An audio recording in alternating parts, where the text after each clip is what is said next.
जय जगन्नाथ दर्शक बंधु समस्त को हार्दिक अभिनंदन रथ यात्रा उपलक्षे। हाँ दर्शक बंधु आज मानसिक सत समुद्र सामने धरा पड़ो सत समस्त सामने ज्योति धरा पकेब घर सब सदस्य अच्छा से समय मानसिक किसी प्लान करी जेजेमा मु चाहूची मो पवन बाबू आत्मा शांति पाई मु घरे गोटे पूजा रखिया पाई बस मो पवन पाई मु गोटे पूजा रखिबी। समय जीवन एक सुनी बहुत जोर खुशी कहते मानसी एक शुणिकी बहुत खुशी लगिला मते से समय माँ ठाकुराणी कहते आम पवन आत्मार शांति पाई घरे पूजा हम से रघुवीर बहुत जोर रागी जाई कहते जदि जड़े किए बंची तार आत्मार शांति पाई कौन पाई पूजा करा से समय जीवन कहते काका तमे नथिले भी पूजा हो पार काका मो भाईर आत्मा शांति पाई पूजा हबो काका आत्मार शांति पाई समस्ते धड़ा कपड़ा पिंधिकी तले पूजा पाई बसी थिबे तापर समस्ते ज्योति को अपेक्षा करथिबे आपरे मोहिनी कौन करथिनो ज्योति को प्लान करी कहिथिबो आज शांति पूजा हबनी आज छठ पूजा हबो सेति में ज्योति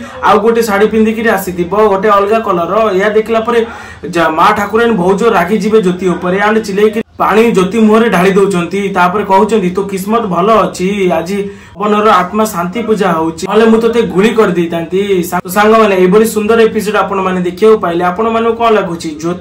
मोहिनी कौन ज्योति को सतरे फसई दब आ ज्योति कौन सतरे पवन मृत्यु दायी हम ना मानसी दायी हम आपण मानु जहाँ लगुच कमेंट माध्यम जनातु आर फुल वीडियो मु बहुत जल्दी अपलोड करी एमती सर्वप्रथम वीडियो पाए आम चैनल को सब्सक्राइब करंतु। धन्यवाद।